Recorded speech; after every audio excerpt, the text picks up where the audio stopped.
verzoekt de regering haar angstige en politiek correcte houding ten aanzien van de islam te laten varen en de negatieve invloed van deze kwaadaardige ideologie die moet worden tegengegaan, verzoekt de regering de islam zoveel mogelijk uit Nederland te bannen en gaat over tot de orde van de dag. My name is Joram van Klaveren and I'm a former member of the Dutch Parliament who represented the Party for Freedom, the anti-Islamic nationalist party of Geert Wilders. For years, I gave everything I had to fight against Islam. I tried to make legislation to shut down all Islamic schools in the Netherlands. I attempted to close all mosques, ban the Quran and ban Islam altogether from the Netherlands. As a Dutch politician, I opposed Islam in every way possible.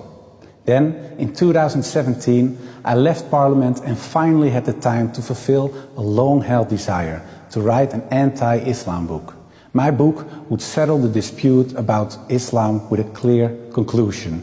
Islam is a danger to Europe, to America, to the West and actually to the whole wide world. Before writing my book, my view about Islam was influenced by the conservative Protestant environment of my upbringing, in which other religions, and certainly Islam, was definitely seen as wayward and wrong. I was also influenced by the cultural aversion towards Islam that many Europeans have, which was a result of their historic clashes with the Islamic world. And of course, the fears and worries I experienced during years of studying comparative religion at the university formed my opinions. Remarkably, my studies at the university actually began on September 11, 2001. Many horrors would sadly follow, inside and outside of Europe. From the murder of columnist Theo van Gogh to kidnappings, anti-Semitic terror and beheadings, to haphazard stabs, truck attacks and suicide attacks, to the proclamation of the Caliphate by ISIS. There were even Muslims from the Netherlands who traveled as jihadists to Syria. These events confirmed and deepened my negative feelings about Islam and motivated me to join Wilders' party. I believed that Islam should be fought wherever possible. But as I began writing my book, I came across information that was at odds with the ideas I had. I learned that many of my ideas about Islam, stated by Orientalists, far-right Westerners, and even Islamic extremists, had little or no basis in historical Islam.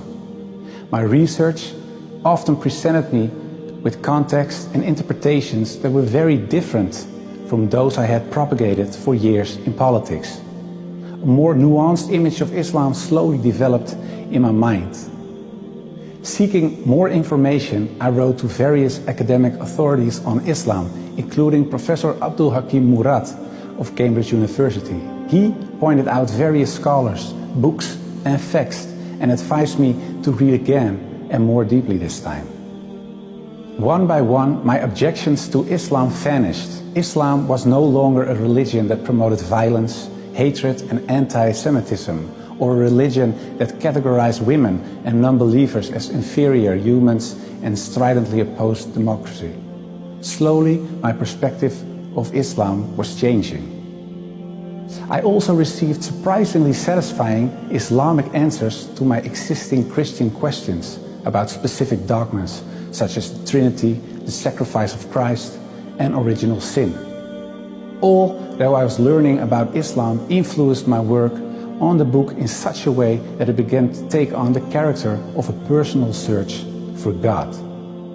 During this search, the person of Prophet Muhammad raised the most questions with me. Who was this man? A deceiver, an antichrist, or was he truly, as Muslims believe, the last prophet of God? I started to read again about his life, but now without the previous biases I had. And I saw a more than special man, a man with almost supernatural patience, care, love, guidance, and above all dedication to his God and to his mission for justice. The arguments against his person and against his prophethood disappeared as I made a comparison with Old Testament prophets. In fact, I now understood what the 19th century historian Thomas Carlyle meant when he wrote, "The lies which well-meaning zeal has heaped around this man Muhammad are disgraceful to ourselves only." Like all radical ideologies, the far right is toxic too. It presents a reality that strips away all nuance. It answers real problems with lies, and it fights against a religion, Islam, that is not the enemy. The real enemies are a deficit of empathy and ignorance, like the great philosopher Socrates already said. So let us read, study and learn. Extremism is not the answer. Islam, that is not the enemy. Islam, that is not the enemy.